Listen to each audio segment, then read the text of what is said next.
Logis.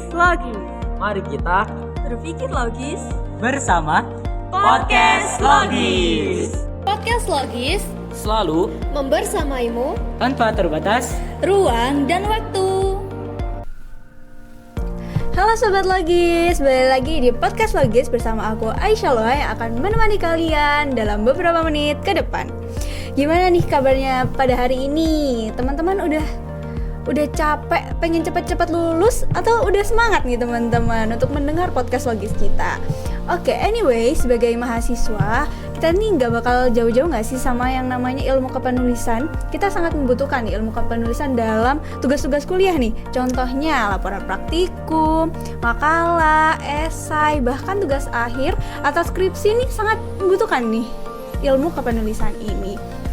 Selain tugas kuliah nih teman-teman, ilmu kepenulisan ini juga salah satu cara nih buat kita meraih berbagai prestasi.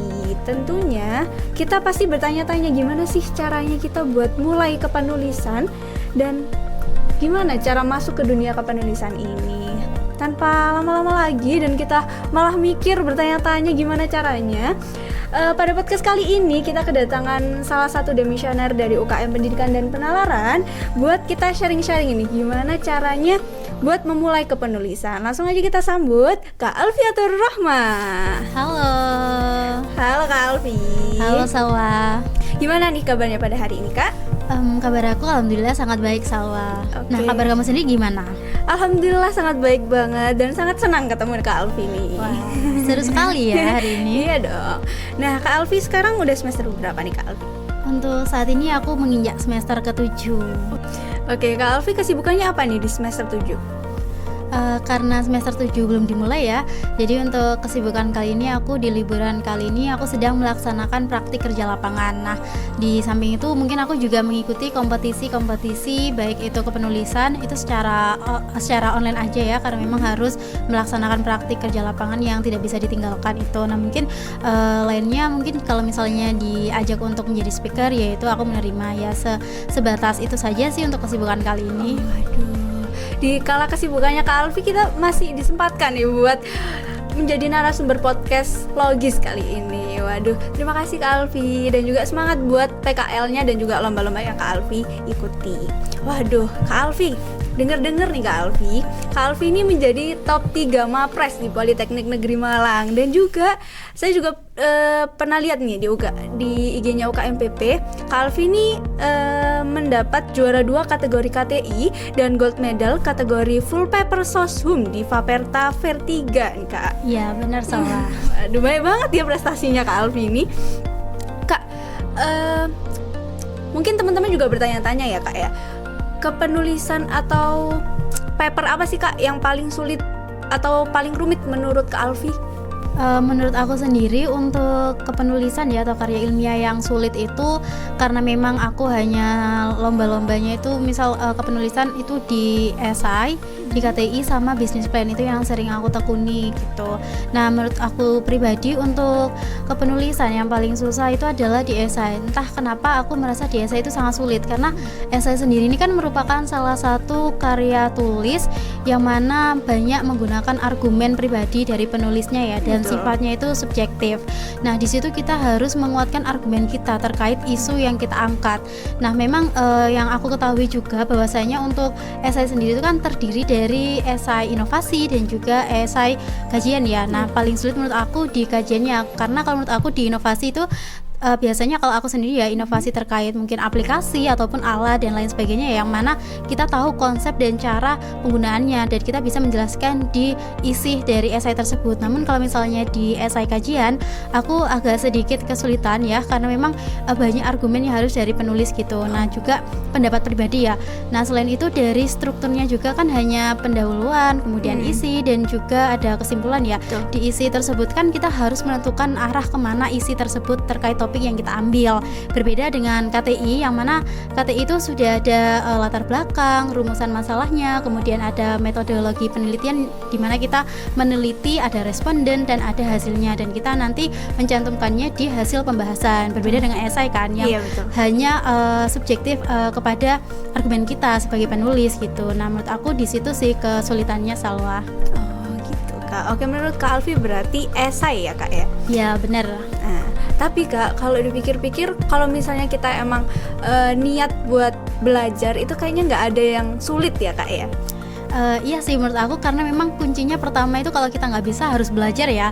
Tapi menurut aku ya, selain belajar itu kita harus berani mencoba. Nah, karena menurut aku hanya belajar aja tetapi tidak diimplementasikan ataupun tidak dicoba, kita tidak akan tahu apa sih kesalahan kita gitu. Misalnya setiap apa yang kita implementasikan pasti ada evaluasi yang membuat kita semakin bisa gitu ya. Nah, selain mencoba itu tidak hanya dicoba satu kali gitu, kita harus menekuni apa yang kita pelajari tersebut. Misalnya kita belajar tentang kepenulisan, nah kita hanya belajar tuh tentang esai, strukturnya dan lain sebagainya ya, tapi kita tidak mengimplementasikan atau tidak mencoba gitu.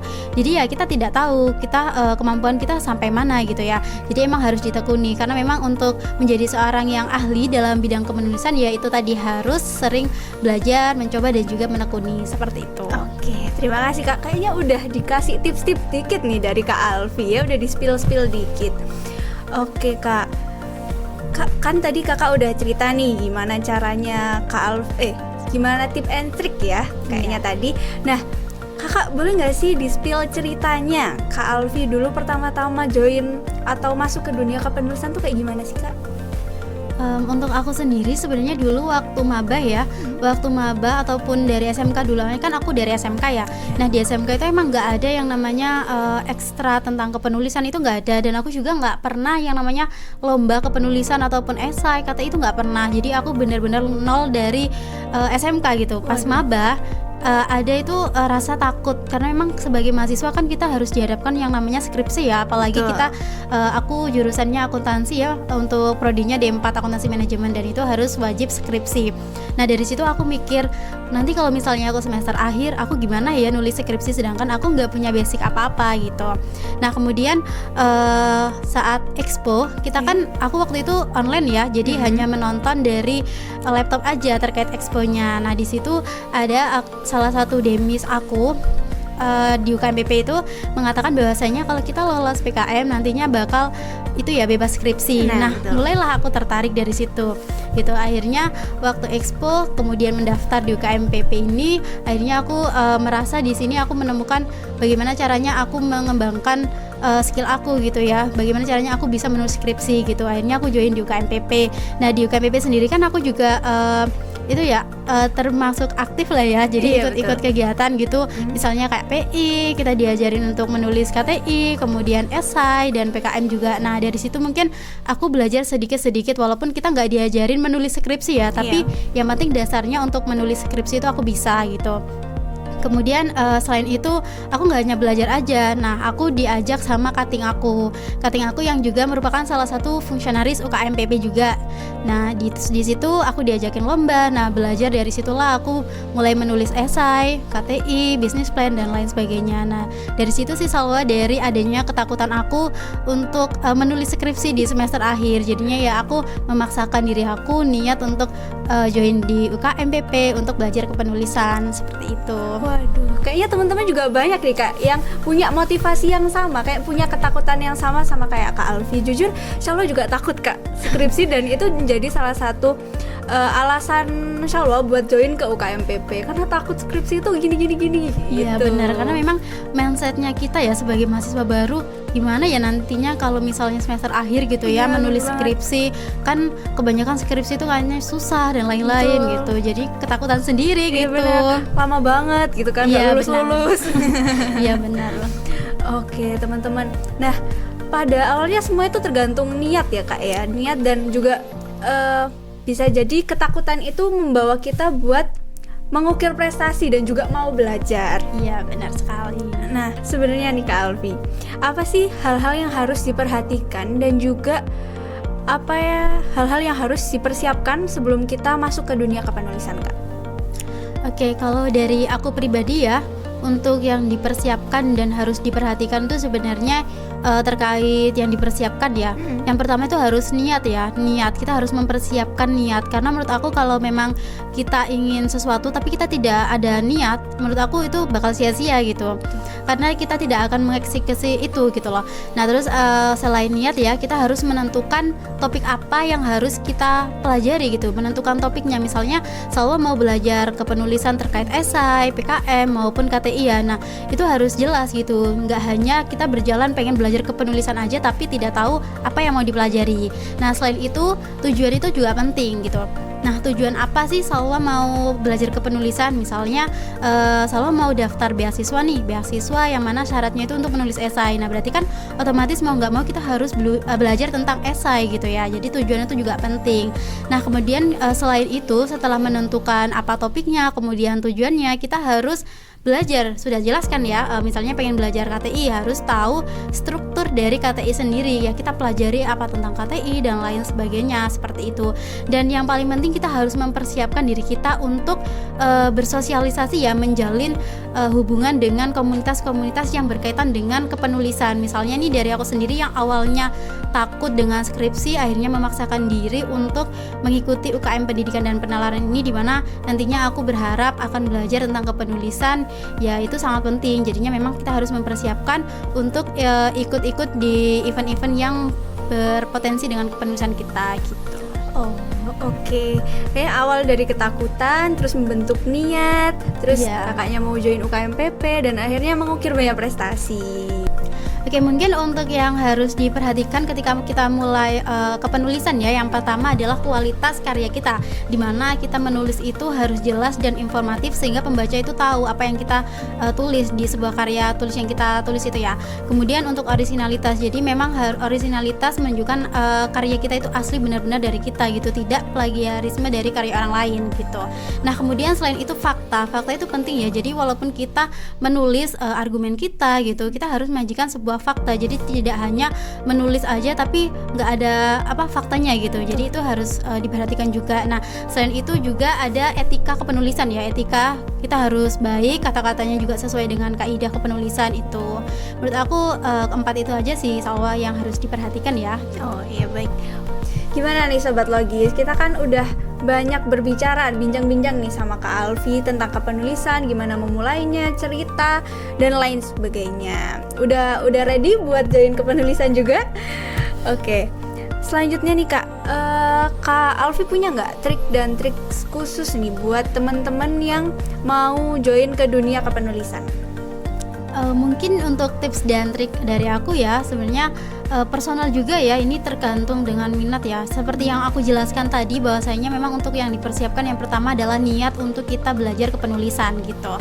Nah, kemudian selain niat atau minat untuk belajar kepenulisan, kita harus tahu tujuan kita tadi untuk belajar kepenulisan itu untuk apa gitu.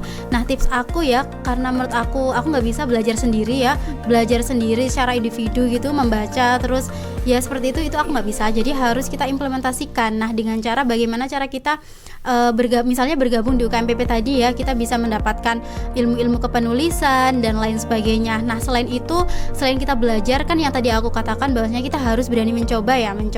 Nah, aku coba melalui, karena belum skripsi ya, jadi aku mencoba itu melalui lomba gitu, lomba yang bidangnya di kepenulisan, seperti lomba esai kan sekarang banyak sekali ya lomba-lomba seperti itu yang sering diikuti oleh mahasiswa kayak gitu sih. Menurut aku tipsnya memang harus niat, kemudian kita bisa ikut organisasi atau komunitas kepenulisan yang menunjang bagaimana kita bisa mengembangkan skill kita di kepenulisan seperti itu, serta mengikuti lomba-lomba ataupun jurnalis yang lainnya lah yang berbau-bau tentang kepenulisan seperti itu. Kayaknya join organisasi atau klub kepenulisan itu sangat perlu ya Kak ya. Menurut aku personal ya sangat perlu, karena aku nggak bisa kalau aku belajar sendiri gitu. Kan kita juga ketemu teman-teman sama yang setujuan gitu, bisa belajar bareng, terus juga bisa ngajak teman-teman buat ikutan lomba. Itu sangat berpengaruh sekali. Iya, benar sekali. Waduh, terakhir nih Kak, kan kita tadi udah bincang-bincang banyak banget. Bisa nggak Kak Alfi memberikan mungkin kata-kata motivasi atau penyemangat nih buat sobat-sobat logis di luar sana? Mungkin dari aku untuk kata penyemangat ya, yang mungkin sering aku bilang ke diri aku sendiri, bahwasanya kita itu sebuah kapal, dimana kita adalah nahkoda dari kapal itu sendiri. Jadi kita yang menentukan ke arah mana kita akan berlayar gitu. Jadi ya sebagai mahasiswa ya, khususnya kita mahasiswa ya, kita harus menentukan kemana arah kapal kita berlayar gitu. Nah mungkin ini karena topiknya tentang kepenulisan ya, kalau memang kita tertarik ke penulisan ya, walaupun kita nggak punya basic apapun, ya udah kita coba aja. Yang penting kita belajar terus, mencoba, menekuni. Insya Allah nanti pasti kita akan menjadi seorang yang ahli dalam kepenulisan seperti itu. Walaupun sebenarnya dari aku sendiri ya, aku belum terlalu mahir lah di bidang kepenulisan, cuman ya ikut-ikut dulu, coba-coba dulu seperti itu. Tapi alhamdulillah benefitnya itu banyak gitu Salwa dari aku. Oke. Jadi teman-teman mungkin ada yang termotivasi nih sama kata-katanya Kak Alfi, bahwa kita adalah nahkoda dari kapal kita sendiri, dan kita yang akan mengarahkan diri kita kemana kita akan pergi. Waduh, gimana nih sahabat Logi? Sudah tertarik buat mengikuti jejaknya Kak Alfi, buat mengukir banyak prestasi di bidang kepenulisan? Oke Kak Alfi, terima kasih banyak udah mau datang dan juga sharing-sharing ke Sobat Logis, dan juga tentunya ke Salwa juga. Sama-sama Salwa, seru banget ya aku bisa diajak sharing bersama UKM Pendidikan dan Pengenalan ini terkait dengan kepenulisan. Terima kasih. Sama-sama Kak Alfi. Oke guys, sesi episode kali ini udah selesai. Kita akan berjumpa di lain episode, dan semoga pada podcast Logis kali ini Kak Alfi juga bisa menginspirasi teman-teman. Pastinya menginspirasi dan juga bermanfaat buat teman-teman. Dan tentunya jangan lupa diikuti, jangan cuma didengerin aja, jangan cuma dilihat aja, tapi dilakuin juga teman-teman. Oke? Tetap semangat buat teman-teman, tetap semangat buat berproses, berprogres, dan juga semangat untuk apapun yang kalian lakukan di luar sana. See you on the next episode. Bye.